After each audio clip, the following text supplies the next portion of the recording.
নমস্কার বন্ধুরা। তো দেখো আজকে ভিডিওটি শুরু করলাম একটু অন্যরকমভাবে। আজকে মা পূজা করছেন, তো মায়ের পূজা দিয়ে আজকে ব্লগটি শুরু করলাম। তো এখানে দেখো বন্ধুরা, এখানে মা দিচ্ছেন আজকে পূজা। তো এখানে আমি এসে দাঁড়ালাম। তো আমাকে বলছিল আর কি যে এরকম এরকম করে পূজা দেবা, এমন এমন করবা, এরকম করবা, ওরকম করবা, এই সমস্ত আর কি দেখাচ্ছিলেন। তো মা সবসময় আমাকে অনেক কিছু শেখানোর চেষ্টা করেন। তো আমিও দাঁড়িয়ে দাঁড়িয়ে এই সমস্ত মায়ের কথা শুনছিলাম। তো বন্ধুরা, সবাইকে জানাই গুড মর্নিং, সুপ্রভাত। সবাই কেমন আছো? আশা করছি ভালো আছো। আমিও বেশ ভালো আছি। সুস্মিতার সংসারে তোমাদের সকলকে অনেক অনেক স্বাগতম জানাই।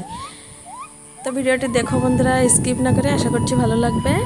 তো এই যে আমার মায়ের পূজা দেওয়া হয়ে গেল, এখন আমরা সকালের খাওয়া দাওয়া করবো। তো চলো রান্নাঘরে যাই। হ্যালো বন্ধুরা, তো দেখো সকালবেলা আশেপাশে কাজ কাম করে স্নান করে চলে আসলাম রান্নাঘরে। এই যে এখানে আনলো টিফিন, আজকে গুলগুলা নিয়ে আসলো। তো আমার হাজব্যান্ড খেলো, এখন মা আর আমি দুজনে খাবো। আর আজকে তো পূজা মা করলো, তোমরা দেখতেই পেলে। তো চলো বন্ধুরা, এখন খেয়ে নিই, তারপরে সমস্ত রান্নাবান্নার দিকে আসবো। আর এখানে যে জল দেখো, সমস্ত কিছু মা আজকে ভরলো, কেন কি পূজার জল মা ভর্তি করলো, সেজন্য খাওয়ার জলটাও মা ভরে নিল। আর আমি সমস্ত আজকে বাথরুমগুলো পরিষ্কার করলাম। তো চলো বন্ধুরা, সঙ্গে থাকো, খাওয়া দাওয়া করে নিই, তারপরে কী দিয়ে কী করছি কিনা সারাদিন তোমাদের সঙ্গে শেয়ার করছি। সঙ্গে থাকো। কে কে খেতে ভালোবাসো এই গুলগুলা কমেন্ট করে বলো, আমার ভীষণ ভালো লাগে এটা খেতে। তো দেখো আমার হাজব্যান্ড খেলো, আর এতটা পরিমাণে আছে। তো বন্ধুরা চলো খাওয়া দাওয়া করে নিই।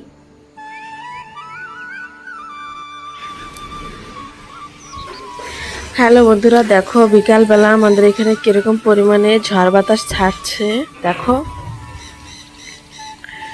মানে ঘর থেকে যে বের হব তার উপায় নাই। দেখো, তো আমাদের আজকে একটু মার্কেটে যাওয়ার কথা ছিল এখন।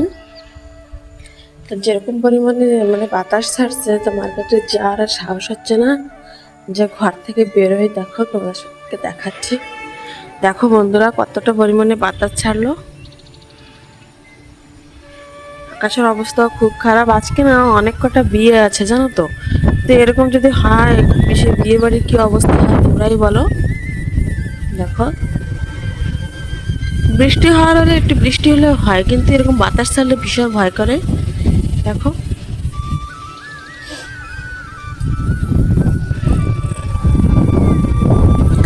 এটা তো বৈশাখ মাস, তো বৈশাখ মাসে তো একটু ঝড় বাতাস হবেই, কেন কি কাল বৈশাখী ঝড় যেটা বলে আর কি, সেটাই। তো ভাবছিলাম জল ভরবো, তো কারেন্ট চলে গেছে। দেখো একটু বাতাস দেখে যে কারেন্টটা চলে গেল। জলের কিন্তু বেশি খালি হয় না, অল্প কিছু খালি হলো।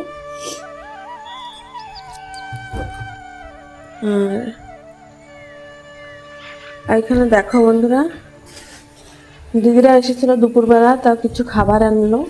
তো খাই নাই আমি, যে এখন বসে বসে খাই। ঘুমাইছিলাম, কেবল ঘুম থেকে উঠলাম, উঠে দেখে এই অবস্থা আকাশের। তো আর ঘরটা কি ঝাড়ু দেবো বলো, এত পরিমাণে ধুলাধুলা হচ্ছে বাতাসে। তো আর ঝাড়ু দিলাম না। যে দেখো, ভাবছি একটু ঝড় বাতাসটা কমলে তারপরে ঝাড়ু দেবো। ভীষণ আমার না বাতাসে ভীষণ ভয় লাগে, কেন জানি না। আমার মানে বাতাসে ভীষণ ভয়। আমার মনে পড়ে বুঝো যে গত বছর আমার বিয়ে বৈশাখ মাসের 4 তারিখে হলো। 6 তারিখে ছিল আমার রিসেপশন, আমার বউ ভাত।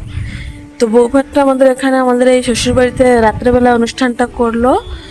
তো কি বলবো তোমাদের বন্ধুরা, এত পরিমাণে সন্ধ্যা থেকে পুরা আমাকে সাজাতে মানে লোক এসেছিল পার্লার থেকে। তো সাজতেও বসলাম আমি সন্ধ্যাবেলায়। সেই সন্ধ্যা থেকে যে ঝড় বৃষ্টি, মানে খালি ঝড় না, যে পরিমাণে ঝড় সেই পরিমাণে বৃষ্টি আর কি হলো। তো বউ ভাত তো পুরো পণ্ড মানে কি, লোকজন আসতে পারে না বেশি, খুব খাবার দাবার নষ্ট গেছিল আর কি।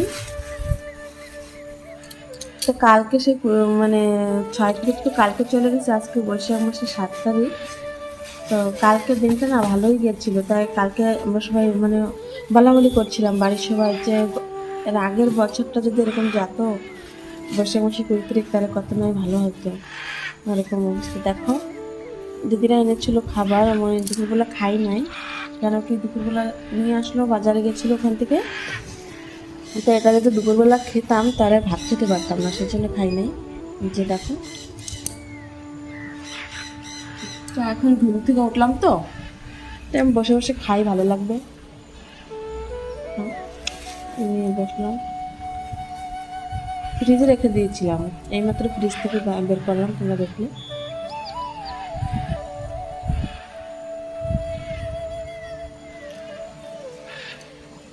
দেখো এটা হচ্ছে পাকুড়ি,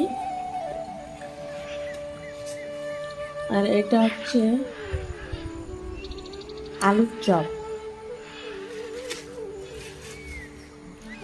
আলুর চপ, আর এটা সিঙ্গারা, আর এখানে হচ্ছে গাড়ি। আচ্ছা, অনেক রকমের খাবার আনলো আর কি।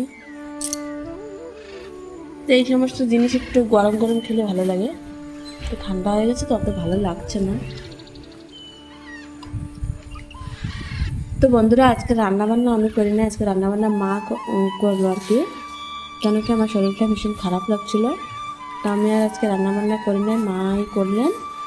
সেজন্য তোমাদের সঙ্গে শেয়ার করতে পারি না। আজকে রান্নাবান্না বলতে আজকে মেনুতে ছিল দুপুরবেলা পুঁই শাকের তরকারি, মাছ ভাজা আর শাক ভাজা, এটাই ছিল। তো সমস্ত কিছুই রয়েছে, সব ফ্রিজে আর কি ভর্তি করে রাখলাম দুপুরবেলা খাওয়া দাওয়ার পরে। আর রাত্রেবেলা রান্নাবান্না করবো বলতে ভাত রয়েছে, খালি রুটি বানাবো কটা, আর একটু বেগুন ভাজবো, নাহলে অন্য কিছু যা বলবে সেটা ভাজবো। আমার আজকে সকাল থেকে ভীষণ পরিমাণে মাথা ব্যথা করছিল, সেই জন্য মাকে বললাম, তো মা বললো তো তুমি একটু রেস্ট নাও, আমি রান্নাবান্নাটা করছি। তো এটাই আর কি। একা থাকলে খুব প্রবলেম, বাড়িতে যদি এরকম শাশুড়ি মা থাকে বা অন্য কেউ কেউ যদি থাকে, তো একটু হেল্প পাওয়া যায়। সেই জন্য জয়েন্ট ফ্যামিলি অনেক ভালো, আমার হিসাবে জয়েন্ট ফ্যামিলি অনেক ভালো।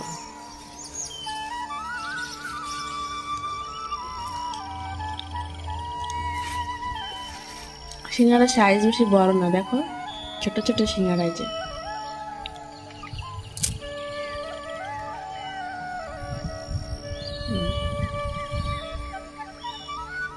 তো এটা আর কেউ খাবে না বন্ধুরা, আমাদের বাড়িতে আমার হাজব্যান্ডও খাবে না, আমার শাশুড়ি মা তো খাবেই না।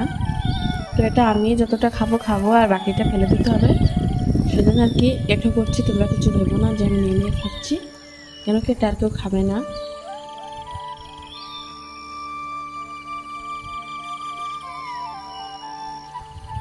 তো চলো বন্ধুরা, আজকে সেরকম কিছু তোমাদের সঙ্গে শেয়ার করতে পারলাম না, তো আজকের ভিডিওটা এই পর্যন্তই রাখবো। দেখা হবে পরবর্তী ভিডিওতে। তো রোজ তো কাজ কাম দিয়ে দেখাই তোমাদের যে এটা করছি ওটা করছি, তো আজকে বেশি কাজ কাম করি নাই বলতে সকালবেলা বেশি কাজ কাম একটুকুই করলাম, তো তোমাদের সঙ্গে শেয়ার করা হয় নাই। রান্নাবান্নার দিকটা আজকে আমি যাই নাই, করি নাই, আমি তোমাদের বললাম না শরীরটা খারাপ ছিল সেই জন্যে। তো দুপুরবেলা যা হোক কিছু করবো। তো বন্ধুরা, ভিডিওটি এখন মতন এই পর্যন্তই, সঙ্গে থেকো। ভিডিওটি ভালো লেগে থাকলে অবশ্যই একটা লাইক কমেন্ট শেয়ার করে দিও, প্লিজ চ্যানেলটি সাবস্ক্রাইব করে আমার পাশে থেকো। দেখা হচ্ছে পরবর্তী ব্লগে, ততক্ষণ সবাই সুস্থ থেকো, ভালো থেকো বন্ধুরা।